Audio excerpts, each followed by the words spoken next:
It's Too Early Tuesday. Yeah, got to stick with the alliteration somehow. Welcome to the podcast daily. That's Bill Landis. I'm Austin Ward. And it's that time. The transfer portal deadline for departures is closed at Ohio State. The NFL draft deadline has passed. There may still be additions to this roster, but for version 1.0 of one of the best things and one of my favorite things that Bill Landis does, we can dive into a depth chart. We're going to start on offense with the starting lineup and go through what we think may happen. Again, knowing that this could change. This is version 1.0, and Bill Landis is the go-to for that. So take it away, Bill. I think I ended up doing like 5 last year at Rivals. We didn't do 5 versions on the podcast, but I think written versions, I ended up doing 5. I could see myself doing at least that many in the build up to this season.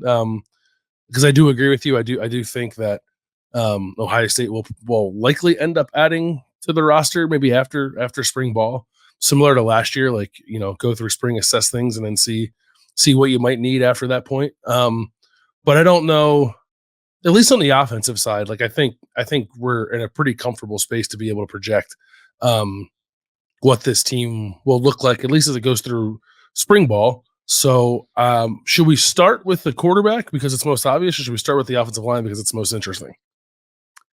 I think we can start with the most obvious. Let's work from there. Everybody wants to hear about the quarterback battle. And we did get questions. I know of at least one. I sent some messages back on subtext. If you want to subscribe, that number is not down below, which would be helpful because I don't have it memorized. But we'll get to that, or Bill will drop it later on. But the question that was asked was like, why we were so convinced that Devin Brown was not going to be able to supplant Will Howard after his arrival. There it is. You can join there for free, get a 2-week trial. It's awesome. We had a conversation, and I'm taking that feedback that we dive into the Will Howard and Devin Brown conversation, which we've made the point. Like, Devin Brown is sticking around. He wants to compete. He has an opportunity to do so. We saw him develop and grow from August and through December. 614-662-4509 is that number down there if you want to join us on subtext. But to me, it comes down to not just the obvious part, which is the guy's got 4 years of experience in college, Will Howard. He's won a Big 12 championship, and then you bring him out of the portal. You assume that there's some sort of promise to do so. I think if you look at the physical tools plus that experience, that's got to be a differentiator. I expect it will be. That doesn't mean it's guaranteed to be the case, but I think if we're sitting here on January 16th, it's kind of hard to imagine that Ohio State didn't bring Will Howard in to be the starter. Right. And like that's why maybe we could have asked Will about that competition, but it felt almost like a waste of a question to me because I think we all know what the score is here. You don't go out and get a guy like Will Howard unless you think he's going to be the starting quarterback. Now, Devin Brown is a talented enough player to do something between now and whatever camp breaks to make you think twice about that. And I'm not necessarily being dismissive of Devin Brown. He's clearly got to make some strides, and 1, got to get healthy. Then 2, when he's healthy, make those strides. But it's not like Will Howard is a really good quarterback. And I think there's a lot of reasons to be excited about what he could be in this offense. I guess it's not unheard of or out of the question that Devin Brown could legitimately push him and make this an interesting competition. But if I'm to project the depth chart at this point and, every point moving forward until we see or hear something different, I'm going to project Will Howard as this team's starting quarterback. And I would think that everybody would. But that's not saying there won't be a competition or that he won't have to earn it. Like, this isn't necessarily a Justin Fields situation where he came in way more talented than anybody else in the room, and it was patently or blatantly obvious that he was going to be the starting quarterback, even if Ryan Day, had a little gamesmanship going with not necessarily naming him the starter right away. But to your point, like you don't do stuff like this in this era of college football unless you think the guy you're bringing in is going to be your starter. So that is certainly my projected starter at quarterback is Will Howard. Yep, mine too. And we'll see what happens once they get back out there on the field. It is unfortunate when we think about our evaluations of Devin Brown, and I don't know exactly how much this plays into it for Ohio State, but He got robbed at the end of spring last year when he had the hand injury. He goes through the battle in camp. He emerges from that healthy, but then by the time that it looks like in October, maybe there's more room for him to grow in that red zone package. He has the high ankle sprain, and then says he's 100% going into the Cotton Bowl, and that's the opportunity for a breakout, and he gets 1 quarter of action as a starting quarterback for Ohio State. So we know that that's impacted all of this up to that point. Ohio State made the move knowing all of that, and Devin Brown also made his choice knowing that Ohio State was involved with Will Howard. So it'll be fun to watch. I think we're going to get the same amount of practices to watch in March and April. That's some of the early conversation. And if so, 5 chances to see Will Howard and Devin Brown, and maybe 2.0 would look different. But I am with you. I don't expect it, at least not at this point, to look any different than what we think. Yeah. So I guess we'll move the running back then. I would just say, I would probably list them both, Travion Henderson and Quinshon Judkins, like as a slash as a starter. My more expanded thought is I don't know that it matters so much who number 1 is, because I think they're going to split that workload pretty evenly. And like Dallin Hayden, who we talked about the other day, will be in that mix as well. I assume you can get 3 guys touches if we're to think that that's going to be their top 3 running backs. But if I had to list one at running back, I guess I would probably list Travion, just because he's been in the program and has quote unquote earned that by being a guy who's been in the program and been productive when he's healthy, and is certainly, running back 1 material. But I think the reality would be a shared workload. So, and I think everyone understands that. So whatever your cup of tea there is, I guess, on how you prefer your depth chart projections to look, I would list them both as co-starters. And if you held me to 1, I would put Travion with the understanding that they're co-starters. Yeah, nobody likes seeing the or cop-outs on the depth chart, but I don't really think that there's any way around it. I do think that will be the setup for Ohio State. And, you can look at them. They have a lot of complementary qualities. And I feel like down in the red zone, you're going to want to hammer with Quinshon Judkins, probably more than Travion. And it's not because Travion's not capable of doing it. We've seen that many times, that he will definitely lower his shoulder pads and seek out contact and drive through it. He can do that. Should he? If Judkins can take that load, great.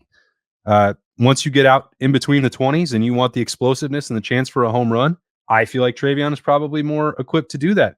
Again, it's not because Quinshon Judkins cannot. We have seen him do that against SEC caliber competition over the last 2 years. But if you piece them together and you play to their strengths, and you have 1A and 1B and Thunder and Lightning, or however we want to talk about it for the next, 9 months, I mean, you're in a great spot. I think we've made that really clear, that this was the ideal outcome for Ohio State's backfield in terms of raising the ceiling. Not ideal, maybe necessarily, if you want to see Dallin Hayden get a ton of carries and a big leap into the lineup in year 3. In some ways that's unfortunate for him, because I think we'd all like to see that. He's made the most of his opportunities to this point. But again, if you're zooming out and saying you might play 15 or 16 times, Ohio State's going to need all 3. Yeah, they will. I have no doubt that Dallin Hayden, if he chooses to stick around through next season, and then that's not me, reporting anything, just wondering about the world that we're in. I think he'll get touches, just because Ohio State wants to play all the games next year, wants to get to the playoff, and wants to win a national championship. So you'll need more than just the 2, and I think they'll all understand that. Receiver.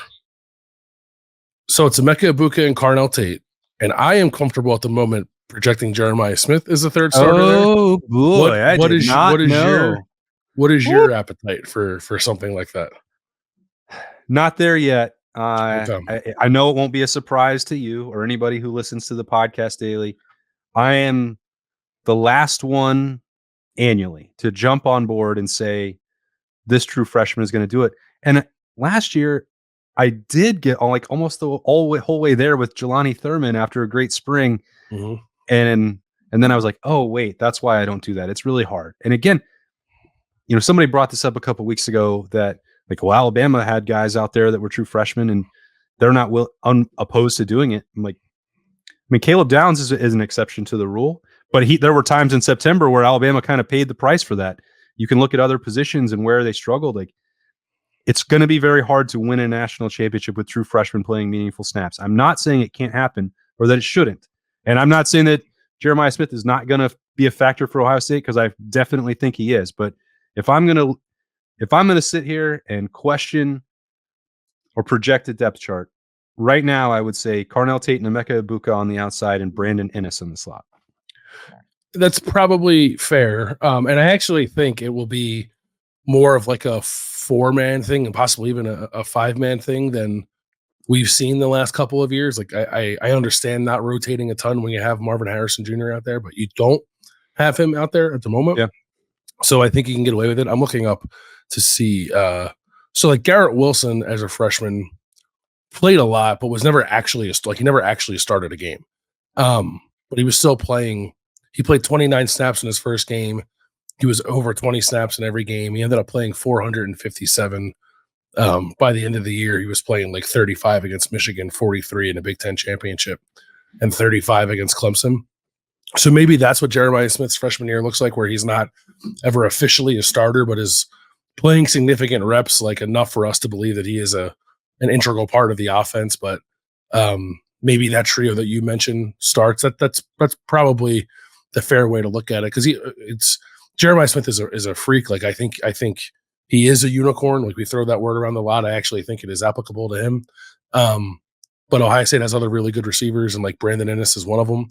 And he had climbed the depth chart in a pretty significant way as a true freshman. So if you're going to say to yourself, like, I think Emeka will not be playing as much in the slot as he has the previous 3 years, maybe he moves outside more.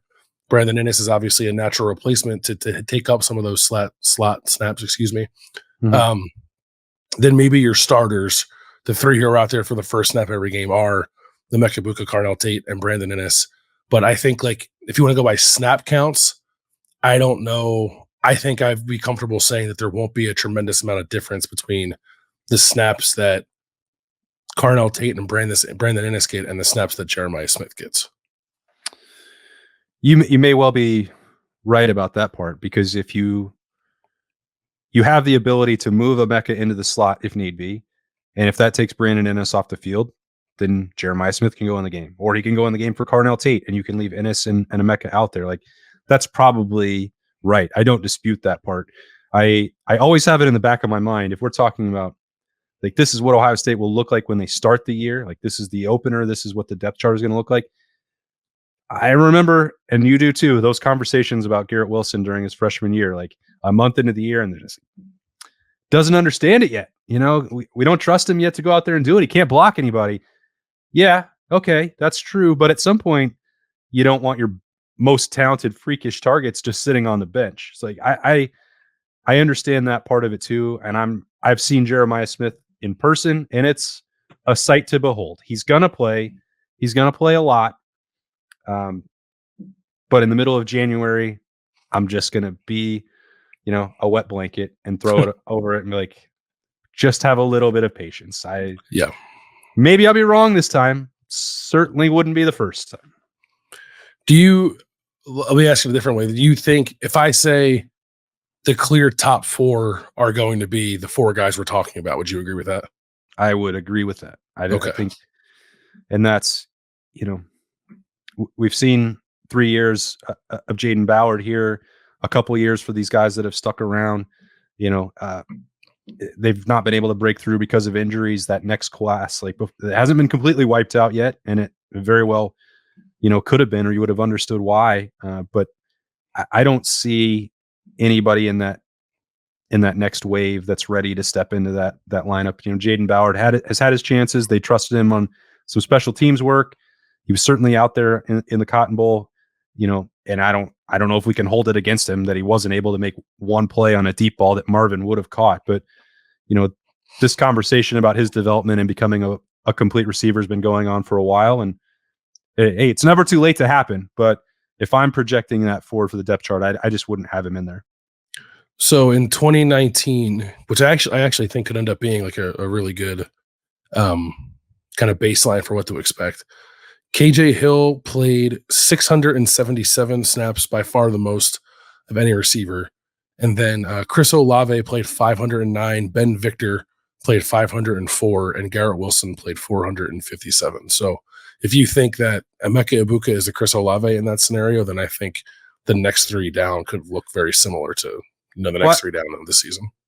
I mean, out of that group, I would say he's the KJ Hill, like because of the versatility involving him in the rushing attack, using him in multiple positions. Like KJ probably couldn't play as much outside. Did I not say that? Did I not say KJ? I meant to say KJ. I think you called him the Olave, which okay. I meant to say KJ because I agree with you. My bad. Yeah. Okay. Never mind. Scrap it. You're right. You're right, and I agree with you. Sorry, I said the wrong name. Unless I heard it wrong, and maybe that possible. happened too. Someone else can rewind it 30 seconds ago and tell me which one of us got confused, but we agree. KJ Hill is Emeka Egbuka. Yes. All right. That's right. Perfect. That's right. I was a little torn on tight end because initially I was just like, probably Will Kekmerick because you went out and got him to bolster the position. And like G. Scott did some nice things for the offense, but I don't think that G. Scott is necessarily tight end 1. I think he's a nice tight end 2. But I also can't get Jelani Thurman out of my head. So like we always talk about like it's a developmental position. It takes a long time for guys to get their feet under him. Jelani ended up doing like next to nothing for the offense this past season, which was a little surprising to me. So it makes me not want to project him to be the starting tight end in 2024. But then I just like play back some of those moments we saw in practice and think to myself, well, like if it all comes together for him, I think he's definitely going to be the starting tight end. So like right now, I would probably still say Will Kekmerick, the transfer from Ohio University. But I can see myself going back and forth on this quite a few times between now and when the season starts because of Jelani and maybe like even G might do something to surprise us as we build up to the season. So I don't know where you're at on this position, but I'm a little torn. Definitely torn, but I do think right now I would go the other way and give back into the impulse to put Jelani Thurman as the starting tight end. And I mean, clearly they got Will Kekmerick for a reason. And it wasn't just to be, a pure blocking tight end and the third guy in the mix. Like this was pretty clearly targeted. They feel really good about what they saw on film and they project that forward. When people in the Woody say this guy's got a ceiling that may be above Cade Stover, that's not generally the way they talk about their roster. So that counts a lot for me, but not enough for me to say that Jelani can't do it. And you referenced the spring practices and then some of the other things that we saw throughout the course of the season. I think about like Tuesdays when we would be in there after Ryan Day's press conference, and we would always talk about Marv and the guys that were on the Monarch, but the coaching staff, and not just Keenan Bailey, but the rest of the support group that works with the tight ends and the offense, there would always be somebody walking around with Jelani Thurman. I think that there is a real investment and push that's not just from the coaching staff into Jelani Thurman, but into Jelani Thurman becoming a star for Ohio State. I think he's willing to put in that work. Every time we see him, it looks like he's gained 15 pounds of muscle and 2 inches of height. I don't know how that's possible, but I don't think the knock on him being unable to maybe make the freshman impact that I would have talked about in August was that he couldn't block or was unwilling to do those things. I think he's got the physicality and the mentality and the willingness to all do that. I think it was a little bit more about taking the next step as a receiving threat for him, which was, it seems counterintuitive, but that's sort of the way I understand it for year one for Jelani Thurman. So if he's got the blocking part down and you're into year 2, understanding route concepts and targets, that's where I think the jump comes. And that's why I think he's out there. He's probably going to be more advanced in terms of what he can do as a blocker than G. Scott, just by the nature of the way that they are physically. He's done tremendous work to grow and develop into that position, but the highest ceiling is Jelani, and that's what I'm gonna bet on right now. Yeah, I think I'm going to be very easily talked into Jelani being tight end 1. So like, I think everything you said is correct about him, and I'm excited to see how it plays out in the spring. That's like, I know it's not always the sexiest position in Ohio State's offense, but I do think it's one of the more interesting spots to watch as we build up to 2024. I think they always have huge springs, Bill. Like they do. I know. Yeah, we're going to talk about all 3 of them having 30 catches by the end of April. That's that'll be fun. I look forward to it. All right, let's wrap up with offensive line then, I guess. I don't know that center and the left side requires a ton of conversation. Like I think it's pretty clear it's Josh Simmons at left tackle, Donovan Jackson at left guard, and Seth McLaughlin at center. Do you agree with that? I agree. So then it's what's happening on the right side. And my opinion is that Josh Fryer and the offense would be better suited if he moved to right guard. And then what do you do at right tackle? And I'm actually pretty okay at the moment with seeing what you have in Luke Montgomery and Tegra Shabola. And maybe that's like more of like a weird 3-man competition for the 2 spots on the right side, if you can kind of piece it together that way. But last spring, it felt to me like they were trying to pick from not a ton of great options and clearly like didn't have much of a succession plan as they were trying to figure out some spots. Like to me, Tegra Shabola is a 3rd-year guy who was like a borderline top 100 player in high school, and Luke Montgomery is a 2nd-year guy who was a top 100 player in high school. I think it's okay that those guys are now like competing for a starting job. So I'm in the same boat with everybody who would like to see Ohio State add another offensive lineman, if for no other reason than to bolster the competition there and have some more like Ohio State type bodies and players on the offensive line.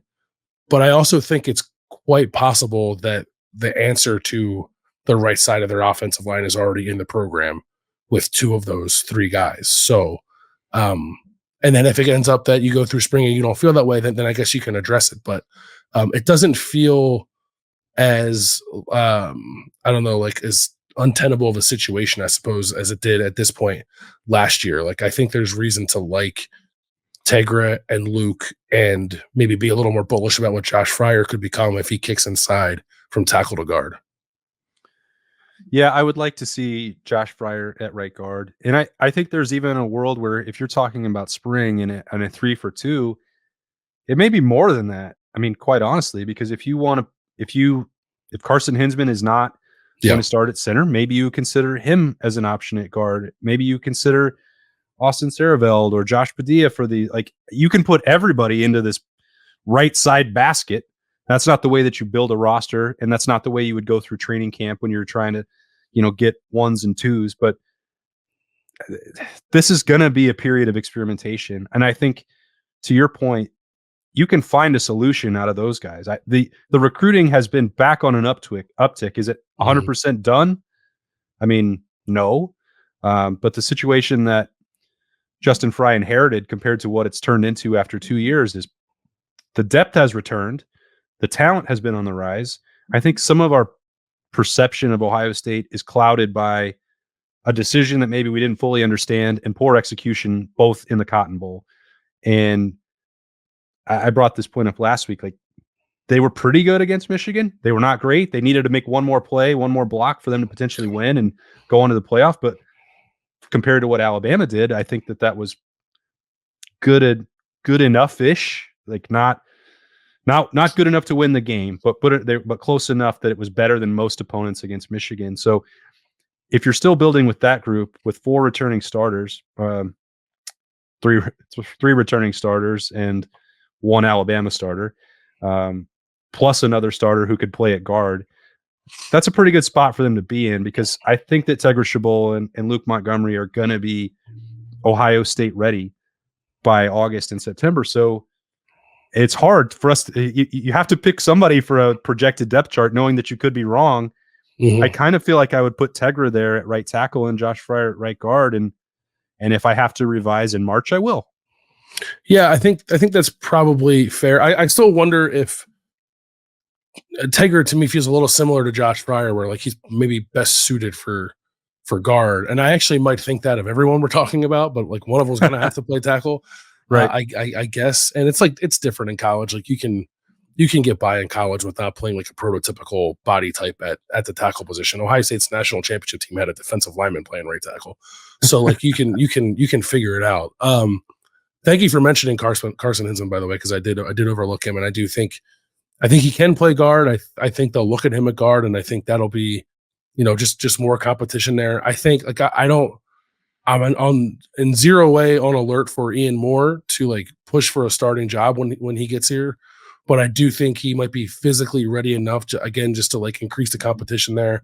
I know they really like George Fitzpatrick, who's been going through a little bit of a physical transformation. So if you think center to the left side out is good, then you have maybe 4, 5, 6 guys you can kind of throw in there on the right side, and spring ball affords you that opportunity to make it really competitive, try to get the best out of everybody, with the hope that you assess that and think you have a starter caliber or two kind of player there. And if you don't, you can address it after the fact, like Ohio State did last year with Josh Simmons. But it does feel like, it's like you said, it's not perfect, and there's more work to be done in terms of like personnel, just building up the offensive line, making it deeper, maybe bringing in some higher end talent. But I actually do think they're in a significantly better spot at this point now than they were at this point last year. But maybe that's just me being a little too high on guys like Luke Montgomery and Tiger Shabola. I actually do think they might be able to find, a quality right side of the offensive line out of their available options. All I hope, and I'm not a coach and I never pretend to be, is that I would like to watch a group of 5 that is clearly, this is what Ohio State currently thinks is the starting lineup. This is what they think is the current second team lineup. Because it just felt strange to me, primarily in August. I don't remember this really happening that much in the spring when they were doing these split squad things, and you're like, well, Zen Mahalski is starting at right tackle over here, but he never really was mentioned beyond that as like being in the battle. Like, because I don't know that, if you were asking me again as a not coach, I've just not seen other programs do it that way, because you're trying to develop chemistry with 5 and evaluate, like, well, is this the piece that needs to be changed, or that piece needs to be changed, and then do that, and then experiment and see how that goes. And I'm not saying you don't use spring or even August as a chance to tinker and experiment, because you absolutely do, and you should. But I think the way Ohio State went about it last year just didn't make a lot of sense to me.